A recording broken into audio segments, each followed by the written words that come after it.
All right, here we go. OverDrive off and running. TSN 1050 on the TSN app, your home smart speaker, and up on TSN 4. Bryan Hayes, the O-Dog, Jeff O'Neill, Jamie Noodles McLennan. No, you said that wrong. The birthday boy. The birthday boy. Noodles McLennan. That's right. Wow. That's right. The birthday boy himself. I like to hide, I like to fly under the radar. I was almost there was a time, I thought to myself, okay, maybe I can slide through this one and nobody will pay attention. And the grappler texted me last night, and he had this, you can do an app and you turn the face old. So he sent me this old man picture with my face, and he's like, I'm going to tweet this out tomorrow. I'm like, can you just not draw attention to my birthday? And then, I thought, okay, I'll slide through. And Sam Cicerello and all these people messaging me 7 a.m., Paul Graham. It was very nice. And I'm very, thoughtful for people reaching out. But I tell people to push it to voicemail, right? If you could, send it to voicemail. Just one big button if you could click, and just send everything over there. How old are you, pal? I'll acknowledge. Tell us that. How old are you? I'm 52, which is a lifetime. It's huge. It's a big number. That's kind of why maybe I'm a bit rattled. It's like there's no hiding it. I can dip Noodles, the hair a little bit and stuff. You kind of think about the negative. It's I'm 47, and you're thinking, my next big birthday's 50, and then for you, it's 60. Remember what you thought of a 60-year-old man when we were kids? It was just grizzled veteran that was just half a foot out the door. It's just tough. Just 60. It is tough. It is tough as you get older, because I was talking to a colleague of ours yesterday, and I was talking to someone else, and I was mentioning, where we work now, and we used to work downtown. And I was like, when we started downtown, it was awesome because I was living in my 20s. And I got a sarcastic response oh, you're not in your 20s anymore? Understandingly, knowing that I'm not even close to being in my 20s. I'm like, that one stinks. That one stinks because now it's like a joke. You're not even close to being in your prime. So happy birthday, Noodles. You're not even close to being in your prime. Oh, no. Throw that thing far on a past shirt. it. Hashtag. Far past it. That should be past my prime. That should be the actual saying on a T-shirt is old, weathered, all of that stuff. I don't feel that old. I'm fine. You're not living old. You're still flying, man. You're still moving and shaking. I don't know about that. I had a weekend last weekend where I felt like I was 52. Every day I woke up. But that was 3 hard nights in a row where I haven't drank and enjoyed myself for three nights. That's way too much. It took me all week to recover. I did it a couple weeks ago. I was in Montreal on the Wednesday night, and then the Thursday, Friday, it was, having a good time, and you're out doing things all day, and you wake up, on that third day or that fourth day, and you're like, I'm not in my 20s anymore, let alone 18, 19, 20, when you could floor it every night of the week. I remember going to school, you'd first get back. You guys were in the NHL at that point. You'd get back to school the end of August, early September, and you were basically we are going hard for a good 10 days straight. Dude, it is nonstop every night.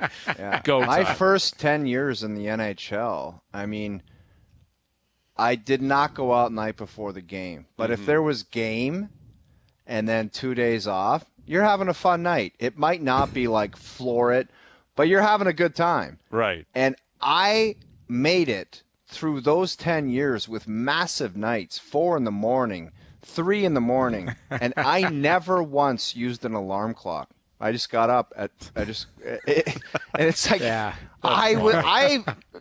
I ended up an hour away from where I lived many times, and I'm like, gotta get home, gotta get a cab, and I gotta get. How I did that with no alarm clocks is beyond me. It's guilt. That's why you're enjoying yourself. That happened to me in Atlanta one time.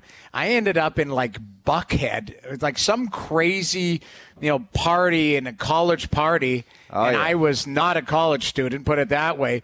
And I'm I need to get to downtown Atlanta. And the guy goes, That's like 90 minutes away. I know, dude. I'm like, with traffic. how did I get here? Like, and I'm thinking to myself, like, what time's the bus leave? It's 6:30 right now. Am I going to make the bus? Like, you're just like rattled. Like, these are the things where you wake up. Like I did. I went out in Alberta, so the time change, and then my body clock's used to getting up early with the kids. So that last night, Sunday night, I went to bed at 3 o'clock. I had my alarm set at 5 because my flight was at 7.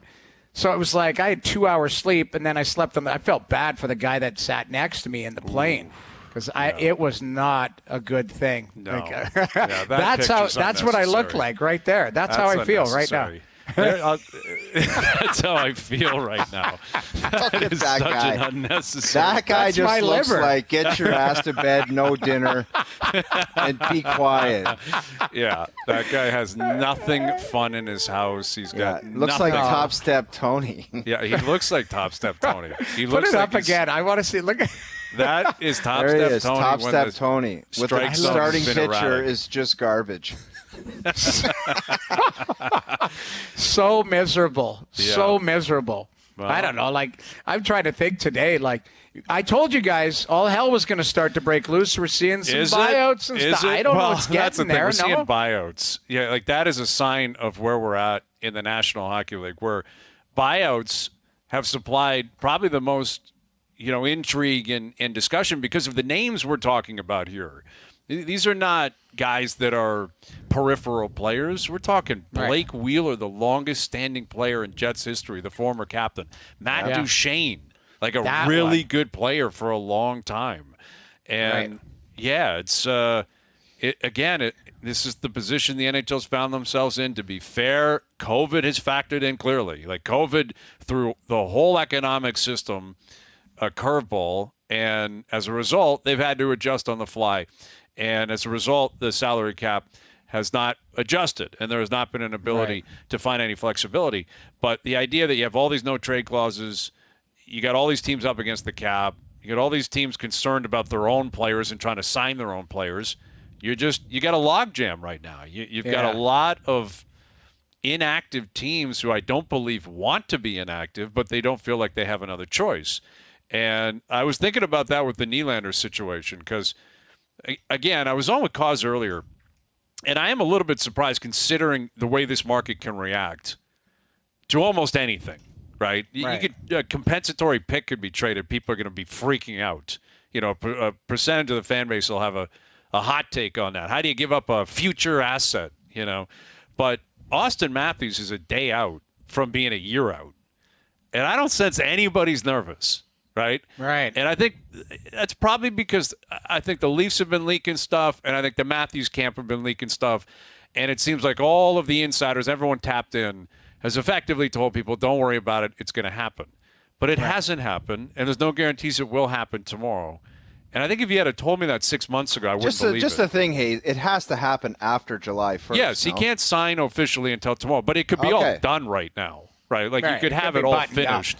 And buttoned up, then you could have it almost leaked out, which the way the Leafs operate, maybe it is done, and maybe as of tomorrow it does happen. Like that very well could happen. I wouldn't be surprised by that. I'm just saying that it doesn't seem like anyone is overly anxious about Matthews pulling a fastball here or having second thoughts once his full no move kicks in tomorrow. And then he officially has all of the control. A little bit surprising on that front. But when it comes to Nylander, I wonder if the third option is not being brought up enough. Because the first two options are you sign him long-term or you trade him, right? Those are the two options everyone's focused on. You sign him long-term or you trade him. What about the third option where you just got to play it out? Yeah, like you got to play it out because the cap is what it is. You can't come to terms. And the trade value, it just may not be there because of how logjam the rest of the league is. So you're saying roll the dice and let him play and try to get the 35 or 40 goals out of him, and if he doesn't sign back, he doesn't sign back. It wouldn't be ideal, but it might be a better option than, hey, we're just going to trade him, and we can't get anything in return that we believe is good enough. Well, and like maybe it's got to just be a 1 year. And as opposed to the idea where somebody says, I want this price tag, which might be too high, or I don't want to play here again. Maybe it's just play the last year and play good and then see you later. Maybe. Or you've got nothing but time until the trade deadline. You know what I mean? And if you don't like your team or you want to add and shift your team like Kyle did at this deadline to make it more, we'll call it playoff ready. How many deals, Noodles, are done where it's like the guts of your team are transformed at the deadline? You know what I mean? You're usually like bolstering at the deadline, where changing the makeup of your team at the deadline seems to be a little bit risque. I agree, but here's one thing that I would float. The Leafs won't be the only team if they don't get something done with Nylander that is going to be in the same boat based on the marketplace out there. Calgary could be in the same situation with Noah Hannafin, Lindholm, all of these guys who are 1 year out. Not all of them are going to sign extensions immediately or be traded because of the marketplace. So I think what's going to happen to Alex DeBrincat? You want to get value for that player. Maybe he doesn't get traded. Maybe it's a situation where you go through arbitration and you get it sorted out, but then you're on the clock. Like, I think there might be more than just one situation with Nylander than just the Nylander situation in Toronto. That maybe at the deadline, that's where you do swap or you do figure out extensions along the way or something. Or you just play it out. Again, Yeah, that may not be ideal, but if you're in a cup window. If you believe you're in a cup window and you believe every individual season is the most important season, maybe it's, hey, Willie, give us everything you got, and if we go separate ways, we go separate ways. And yes, you wouldn't get anything in return for that asset, which, again, would not be ideal, but what you would get is cap space, right? Like, all of a sudden that $6.9 million comes off the books, and let's say you were going to sign him for $9.5 or something like that. Well, that's not going to be given to him. So now you have money to possibly go out next year when there's still going to be a lot of teams probably in a logjam where you can possibly have some flexibility. I thought of it today. It's like, it feels like there's a fork in the road, and maybe there should be a third avenue included. Yeah. Like, it's not just sign or trade. It could be sign, trade, or, hey, we play it out.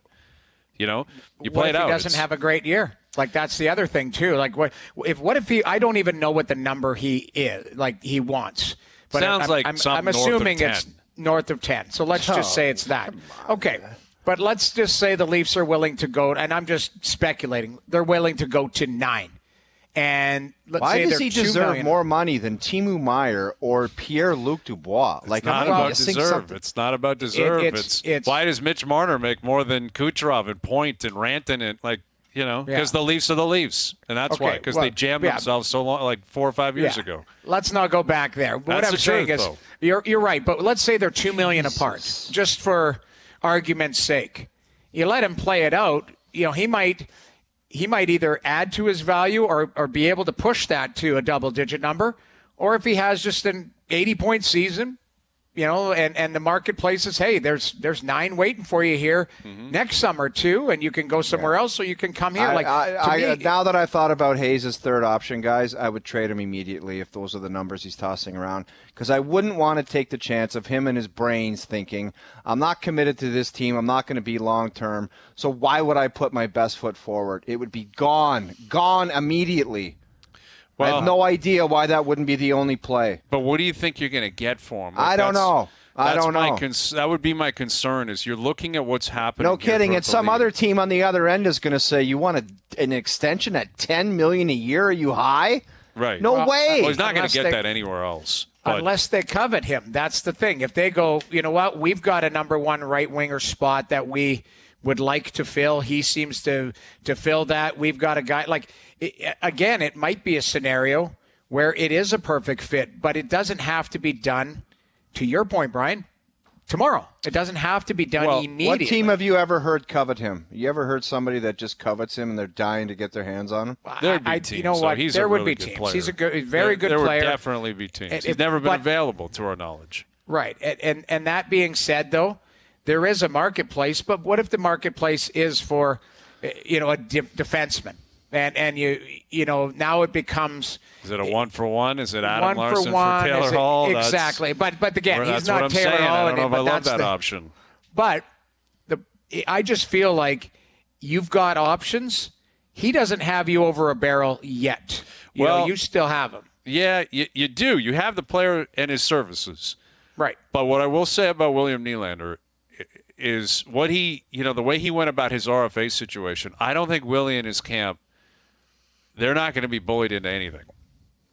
They're not going to do that. I'd be shocked if they did. Now, That doesn't mean the Leafs are trying to bully him. I'm sure the Leafs have put a number in front of him and said, this is it. Like, you can take it or leave it. And it's not a bullying situation. It's just it's not going to change. And then it's up to Nylander to determine whether or not he wants to stay or not. And we don't have that answer.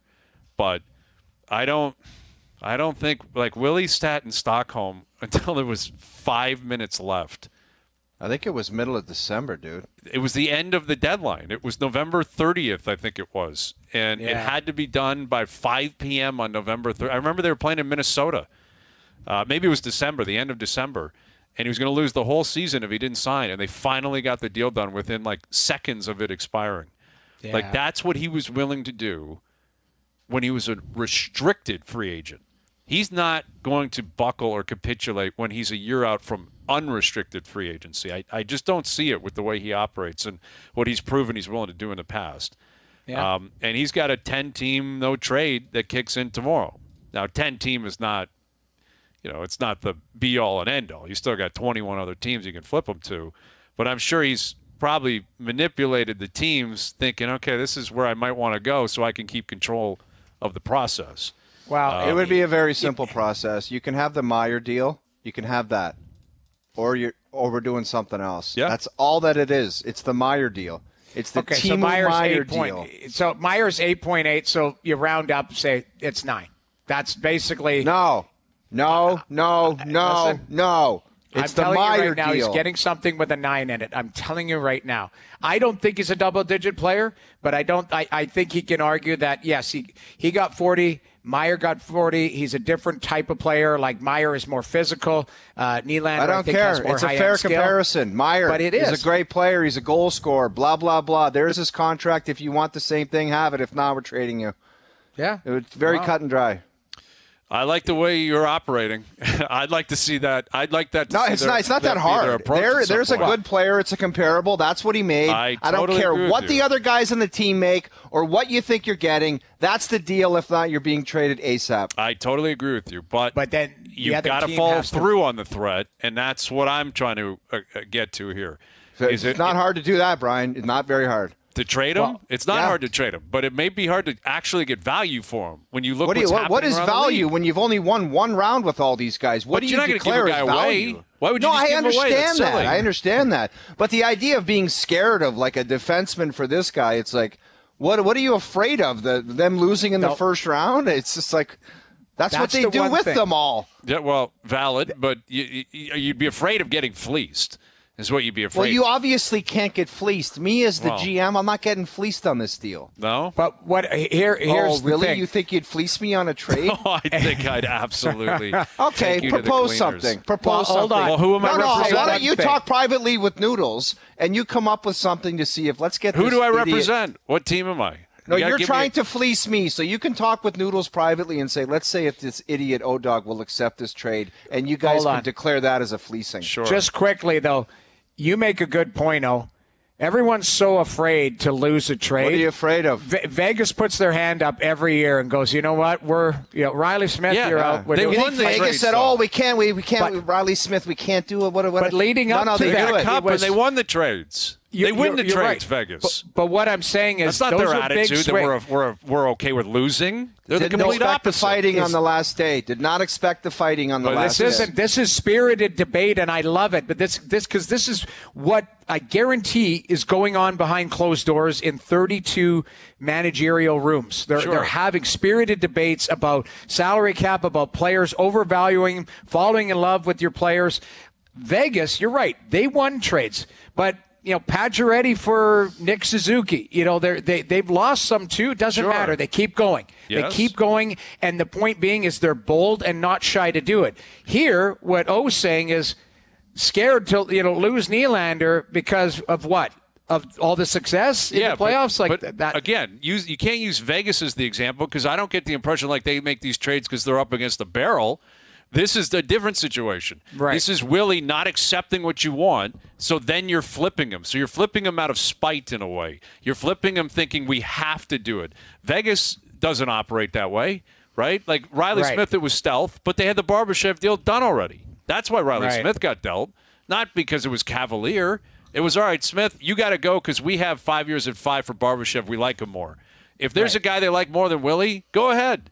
Make the move. Right.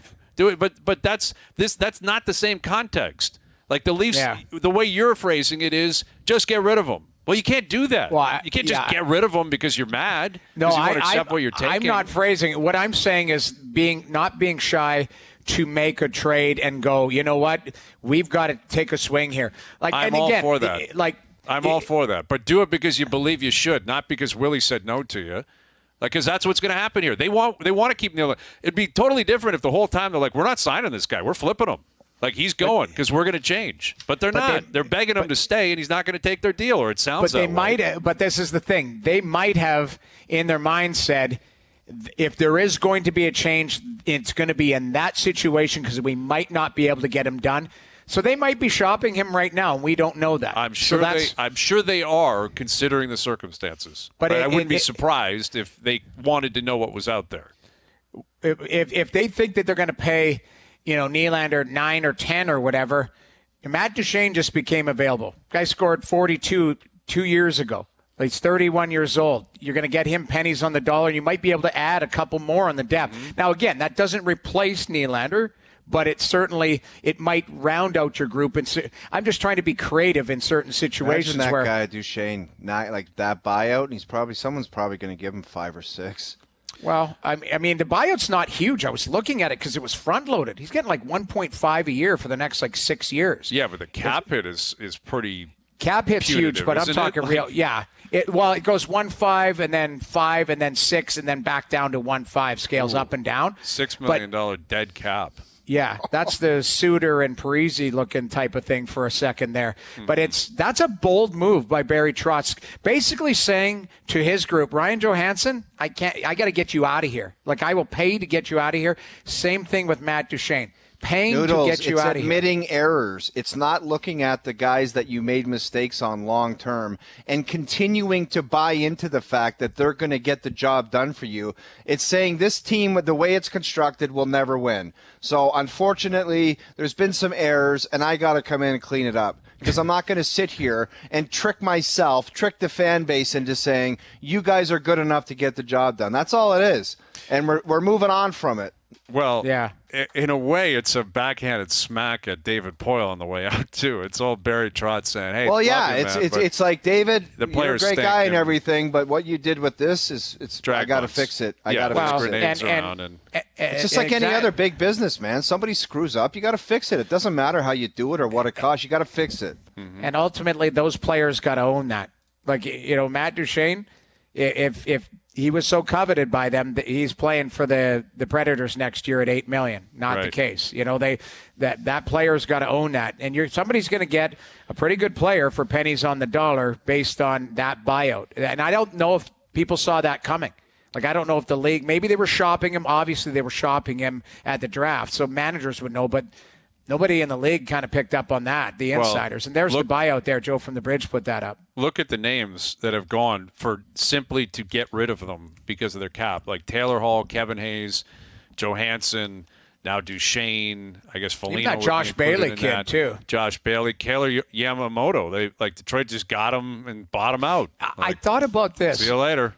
Would Edmonton sign him back? Yes. Yeah, Detroit bought him out today. So would Edmonton try and sign him back? I'm not sure if they're allowed to. Right? Can you do that if you trade somebody and they get bought out? I feel like we've been down that road before, and I'm not sure if another team is allowed to do it. I don't know. There's a bunch of CBA. Does he have concussion problems or something? I thought he was. Well, he had injury. He had 25 goals or 22 goals 2 years ago. I thought he was on the rise. Good little player. I don't know. Good player. I think the problem is he's 5'6", $150, and he plays a really physical game. And he can't, the body can't hold up against it. That's what it is. Yep. Especially out west. That's a more physical conference, and especially in that Pacific Division. There's some big teams out there, and he plays a big game, but he's not a big guy. He's really small, really tiny. Yeah. So well, and Detroit knew what they were doing when they got him. Like, you're not going to acquire a guy and then say, actually, now that I think about it, that's why they got future considerations, because Detroit basically said, we'll take him and buy him out for you. And that's that. And that's why I need to know this. Is there any way that Edmonton could sign him back? Because that's almost like Yzerman doing Holland a favor, because it's futures, right? Well, possibly, yeah. I guess we could look into that. All right, Duthie's coming up. Mike Johnson's coming up. We got Izzy Gutierrez. We're waiting for the NBA free agency window to open up. And, what's going to happen with VanVleet? Is it just going to be immediate? He's gone. Jays are back in action after a big win last night. That home run Vladdy hit last night was violent. Moonshot. Yeah. That was a violent swing. Hey, maybe he's cooking now. Listen, that's how many bombs now has he got at the Dome this week? He's got 3, I think. He had 2 against Oakland. And, now all of a sudden he's starting to put it together. He's going to the home run derby, starting to cook a little bit, Vladdy. And you got the Boston Red Sox in town. So Jonathan Papelbon will join us in about an hour. OverDrive continues. TSN 1050 and on TSN 4. OverDrive continues, brought to you by FanDuel, bringing you everything from the opening line to the final score. James Duthie, Mike Johnson coming up. Both a big part of Free Agent Frenzy tomorrow. 3 of us are going to be there. It's going to be a good one tomorrow. Different panels. Tomorrow. I love it. Lots of rotating panels. Thank Craig for his tweet. He said Nylander's of no value unless there's an extension agreed upon. Thanks, Craig. I'm aware of that. You're talking in terms of a trade, like if you're going to trade him and it's similar to what Dubois did. I believe Dubois signed with Winnipeg and then was traded. Yes, but that deal is facilitated through L.A. Yes, the sign and trade. So thank you, Craig. I'm aware of that. Yeah, that would be the sign and trade just is not going to happen because teams are not going to give Willie – like Calgary did a sign and trade with Tkachuk for 9.5 last year. Willie's not getting 10.5 to get traded to Detroit. Thank you very much. Deal. Further to my point, there's the Meyer deal or no thanks. Yeah. That's where I mean, I was the guy people have been picking on me for weeks because I was like, this guy's not a double-digit player. And the Nylander lovers, whatever they are. Look at the way he skates. Look at the way he handles the puck. They were saying I was hating on the guy. I'm not hating on the guy. I'm just looking at the marketplace going, it's outrageous. Jimmy loves him too. $8.8 is a great deal. That's a flattering deal. Listen, I think for Austin Matthews, $13 million on an 8-year deal, that's flattering. Yeah. But is he going to accept that? Probably not. Here's James Duthie. JD, y'all ready for tomorrow, buddy? Jeff, do all of the Nylander supporters all sound like this? Yeah, they do, because they live in this universe. 10.2 million.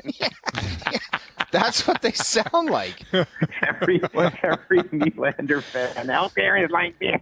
Yeah. It's like if he has a bad game, they're like, no, you haven't looked at his puck possession. Like his hair flies in the wind. It's just, I don't know, Jimmy. I don't know. I'm going to do that tomorrow if we get No, you're not. No, because then it'll come back on me, and then I'm in trouble. I'm going to say on national television, Jeff, I think he's an $8.95 million guy. No. You have to do it, please. No. You have to do it. No. What if he signs tomorrow? If he signs tomorrow, you got to do a little Nylander bit, right? You and JD over in the corner. I don't want to do. I'll run out of the studio and MJ can do it. I can't do that. I just want to talk hockey. Okay. Wow. There's 0% chance that he signs tomorrow. 0%. 0% if I'm Jimmy, let me ask you about him. Like, what do you think of the idea of another guy wanting, like Nylander, wanting $10 million? Look, I'm sure his agent could sit down and make a case and say that in some ways he was the best of the Leafs' big four or whatever at certain times in the playoffs. But I'm with you guys. Like, I think it's the Meyer thing is exact. What did Dubois get? 8.5? Yep. And Meyer gets 8.8. And they're all slightly different kinds of players, but that's around where it should fall. And I think anything really north. I think if you sign for 9, I don't think that would be the worst thing in the world worth rebelling about. But there's no chance. There's no chance Toronto should pay him double-digit millions. No chance. No. You can't do it. No. Besides the fact they can't, like literally can't. Right. But well, we'll see, James. I mean, we're all kind of bracing for something here. There's been a lot of buyouts, a lot of salary retention. Like, what do you make of the state of the league right now and the complete lack of flexibility? Yeah, it's one of the more fascinating situations we've been in. I think in all of the, I don't know how many years we've done the free agent frenzy. It feels like forever. It's probably 15 or something like that. I think so many years you were coming in and the story was going to be, ludicrous, ridiculous money spent on guys and ridiculous term. And we had a lot of years like that. I think maybe the second or third year we did the show was like sort of one of those kind of turning points in the cap era where I think my years bungled, but I think it was like Danny Briere and Chris Drury and Brian Campbell got that crazy deal, like 8 times 7 or something.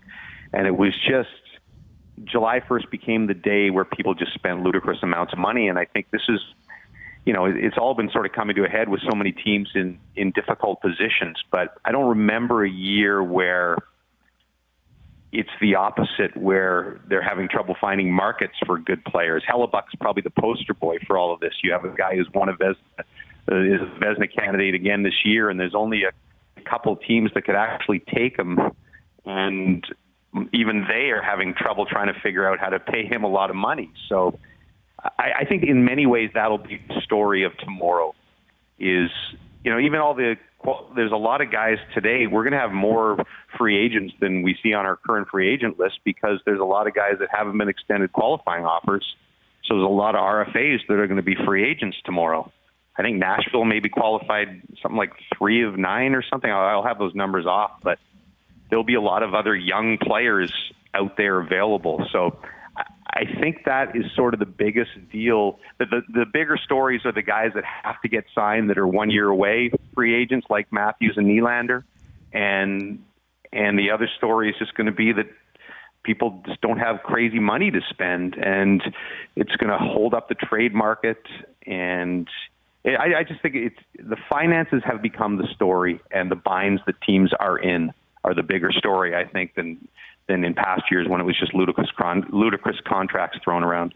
So, James, I've been banging this drum that I feel like all hell is breaking loose or going to break loose. Are these buyouts, leading to this? Are they trying to, free up money, free up players, all of that? Like, I think there's going to be a lot of teams that are very interested in signing guys at a discounted rate. As you mentioned, money's become the story. But I think there's going to be a lot of players that change hands here, whether it's trade or in the free agency. I just don't know if it'll happen in the 5 hours tomorrow that we're on or 6 hours that we're on. The whole thing. I think that you're right, Noodles, in the sense of the next 3 weeks.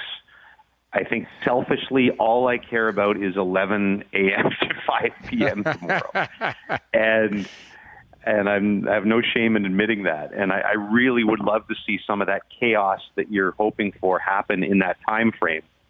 And I think we'll see a lot of volume, probably because of everything we talked about, just the sheer amount of guys that are going to become free agents because they don't get qualifying offers.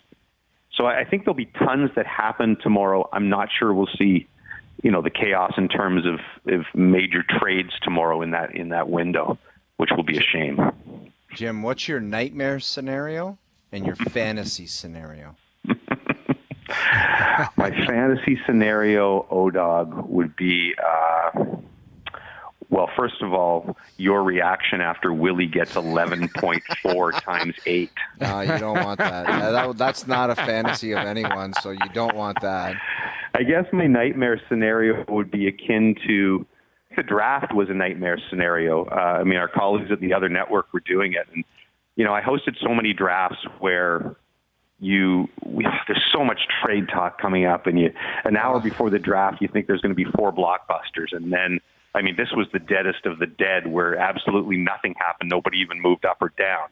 And I think if you equate that to free agency, my nightmare would be that we didn't get any of the trades that Noodles is hoping for.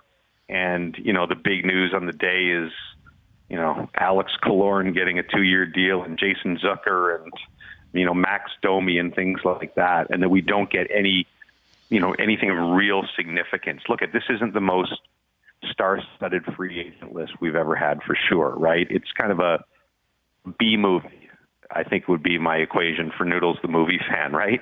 There's a lot of B movie guys on this list, good players, but not anything that's going to make you, really raise your eyebrows. So I don't think there'll be look, it's not like trade deadline where nothing happens. We know that at 12:01 tomorrow there's going to be 10 signings announced. It always happens. So I always look forward to free agency way more than trade deadline because there almost isn't a worst case scenario. We're going to have plenty to talk about. So my worst case scenario would just be that there's nothing that surprises us. You want to be surprised on July 1st. Really? I think of when Tavares signed with Toronto, and you can look back and argue that maybe in the long run that wasn't the best thing. He's going to been a good player for Toronto, but maybe that wasn't the best thing for the franchise in the long run. But that was an interesting day because it sort of came semi out of the blue. I don't think people really believed it would happen. So I'd love to see, something like that where you got a surprise signing or a surprise trade. With James Duthie, I'm curious if you think there could be any surprises out of Mike Babcock tomorrow as he's introduced as the new head coach down in Columbus. I saw that email. I was wondering if we were going to come on an hour earlier for the big Babs news conference. Mm-hmm. No, I don't think so. I think that he is you can say whatever you want about Babcock, but he's smart. And I think that he'll be, contrite in some ways about, I've learned some lessons along the way here. I'm a different man. I'm a different coach. And I think he'll say everything probably correctly in Columbus. I think it'll be really interesting to watch him. I don't know if can guys really change who they are and, their style behind the bench and how they handle players. I think that's fascinating. I think guys have. There's been even guys like Torts, from what you hear talking to players, have somewhat mellowed over the years. It'll be really interesting to watch Babs, but I don't think, the news conference tomorrow won't tell us anything. It'll be 6 months into the season when you get an idea. There's also guys like Don Johnson in the Tin Cup movie where in front of the fans he's like, hey, yeah, I'll sign that autograph. And then he goes behind the curtain and he's like, get lost, kid. I hate your guts. The grin screwer. Yeah. Oh, that's coming, right? The great rehab, the rehabilitated. Oh, he will grin screw everyone in that presser. Well, there's going to be, and I hope, somebody will do the feature. I don't know what network it'll be, if it'll be ESPN or TNT or whoever, NHL Network. Somebody will do the big sit-down interview and how he's changed and all that stuff. It's it's what we do in this business, unfortunately. Yep, it's coming, and yet I think he played his cards perfectly. I have to give him credit. His last check cashes today from Maple Leaf Sports and Entertainment, and then tomorrow he's back in the game. I don't know how much you guys have been talking about buyouts, but here's my wish for the world, okay? I wish that every, start with broadcaster, teacher, accountant, garbage guy, once in their career could get a buyout, and then they go to the other garbage company and sign with them the next day. It's just such a ludicrous thing. Yeah. I think all of society, all of our listeners deserve to get bought out and then sign with somebody else the next day at one point during their career. Mm-hmm. For almost as much. So you're double dipping. I mean, was it Vinny Lecavalier was the nuttiest one, right? Dude, me and Hayes were in New York for that one. We were like, man, Vinny Lecavalier is probably at the end of the line. Then me and Hayes were at a Starbucks or something in New York, and we read a report that teams are lined up in New York City at the hotel to interview Vinny Lecavalier, and then Philly signed him for like $5 million a year. I think you correct me. You guys might know. Didn't he get like $20 million in the buyout, and a couple of days later signed 5 times 5 or something like that? Yes, yeah, exactly something crazy. Yeah, I think the only other one that was like that in recent history. Remember Chris Gratton? Like Chris Gratton had a massive buyout and then signed for a massive amount of money again. Like I played with him in Florida. I think he was an awesome player. But like when you get bought out for that amount of money and then you end up signing a massive deal again. Well, and the other thing, I'm sure found gold. The situation that is a fantasy. There's situations where guys don't want to get bought out. They're happy in a situation. Their family might like it there. But I'm sure half the time the guys who get bought out want to leave anyway. So it's just the ultimate gift basket. Yeah. Yep, it really, really is. Well, we'll see what's on the docket tomorrow, JD. It's going to be a fun day, and we'll all be in there. So we'll see you bright and early, and it's go time at 11 a.m. tomorrow on TSN. I don't want to give anything away. There's no bad for Bedard or anything, okay? We save that for trade deadline when we have to do all the shtick. But we do have, I think all might know this, but I don't know if Hayes, we have a national hero appearing on the show in the afternoon. And some of us may get a chance to attempt what this national hero did. That's the only hint I'm going to give you. All right. But bring your putters. Wow. Okay. I can't wait. I'll make sure of it. I'll bring multiple putters if I have to. Thank you, JD. There he is, James Duthie. That's a tease. That is a tease. Who are we going to have in there tomorrow? I don't know. But the block party. Imagine it's Michael Block. There's a national hero. He came up here and missed the cut at the RBC Canadian Open and left.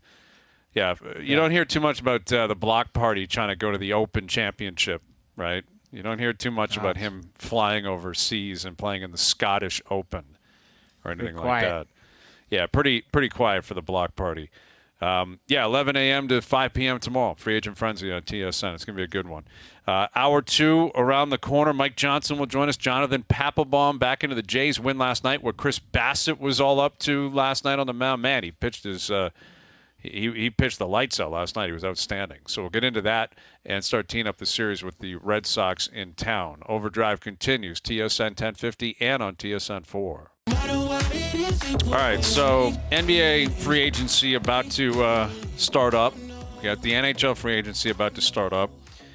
And all hell's going to break loose here. One of the two leagues, probably both.